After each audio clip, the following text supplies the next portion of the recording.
প্রজ্ঞাপন ছাড়া আমরা যাব না, বলছিলাম কিনা? এই যে দেখেন প্রজ্ঞাপন হাতে নিয়ে এসেছি, খুশি তো আপনারা? আমাদের দাবি ছিল তিনটা, একটা হচ্ছে 20% বাড়ি ভাড়া, আরেকটা ছিল 15,000 টাকা মেডিকেল ভাতা, আরেকটা ছিল 75% উচ্চ ভাতা কর্মচারীদের জন্য। আমরা মূল ফোকাসটা ছিল বাড়ি ভাড়ার উপরে। আমাদের বাড়ি ভাড়া এটা 15% প্রজ্ঞাপন, এটা আমার হাতে নিয়ে আমি এসেছি। প্রজ্ঞাপন হয়ে গেছে অলরেডি, আমি প্রজ্ঞাপন নিয়ে আসছি। আপনারা নভেম্বর থেকে 7.5%, নট লেস দেন 2,000, অর্থাৎ 2 এর নিচে না, 7.5% এই নভেম্বর থেকে পাবেন। আর আগামী জুলাই থেকে আরো 7.5%, এটা উল্লেখ করা আছে এখানে, মানে ফাঁকি ঝুঁকির কোনো সুযোগ নেই, আশ্বাস না। 15% দিচ্ছে আর্থিক সীমাবদ্ধতার কারণে, এই 15 দিবে আগামী মাস থেকে, অর্থাৎ নভেম্বর থেকে। আর বাকি 7.5, আর 7.5 আপনার জুলাই থেকে দিবে, কিন্তু উল্লেখ আছে। আর যাদের বেতন কম, আপনার স্কেলটা কম, তাদের জন্য কমপক্ষে 2,000, অর্থাৎ কর্মচারী হোক যেই হোক 2,000-এর নিচে আমাদের কেউ বাড়ি ভাড়া। আর মেডিকেলের ব্যাপারে আমরা ছাড় দিয়েছি সরকারকে। কর্মচারীদের একজন প্রতিনিধি আমি নিয়ে গেছি ওখানে, কারণ তাদেরকে না নিয়ে গেলে তারা গালাগালি করে, বলে যে আমরা মনে হয় শুধু আমার কথা বলি। এই জন্য একজন কাছকে নিয়ে গেছি, আমি নাম বলে দিই, জসিমউদ্দিন, খিলগাঁও রেলওয়ে সুন্নি আলিম মাদ্রাসার কর্মচারী জসিমউদ্দিন।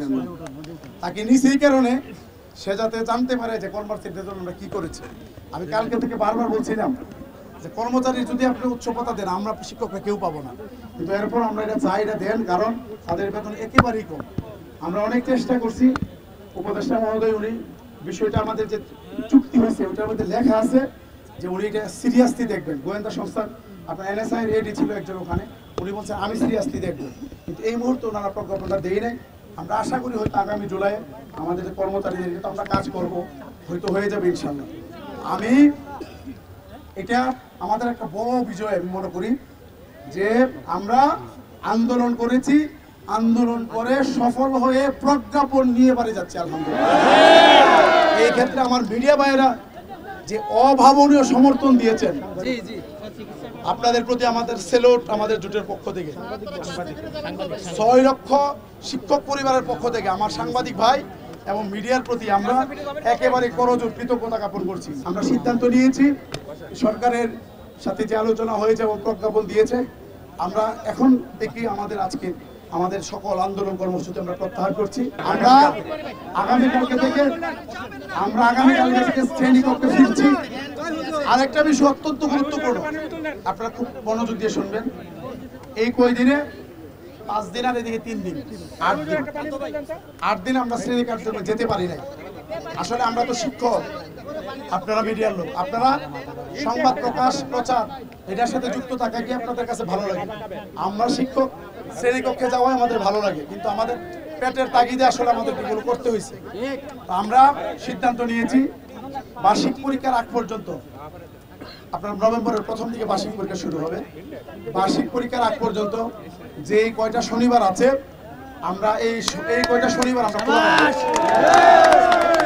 আমরা জাতিকে বুঝাই দিতে চাই যে আমরা শিক্ষার্থীর তারা আমাদের সন্তান, তাদের আমরা কোনো ক্ষতি করতে চাই না। আমাদের কষ্ট হইলেও আমরা শনিবারগুলো খোলা রেখে তাদের এই যে 8 দিন ক্ষতি হয়েছে আমরা ইনশাল্লাহ পোষায় দিব ইনশাল্লাহ। আমরা সাংবাদিক ভাইদেরকে ধন্যবাদ জানিয়ে জোটের পক্ষ থেকে চিকিৎসা ভাতার ব্যাপারে আমরা অনেক চেষ্টা করেছি, কিন্তু আমাদেরকে ছাড় দিতে হয়েছে। ওনারা বলছেন যে আমরা শুরু করেছি আপনাদের সাথে, আমরা এখন বসবো বিভিন্ন সময়, চেষ্টা করে আমাদের যে আরো বৈষম্যগুলো আছে আমরা এগুলো দেখবো। তো আমরা নগদ যে 2টা পেয়েছি, বাকিগুলোর জন্য আমরা চেষ্টা করবো।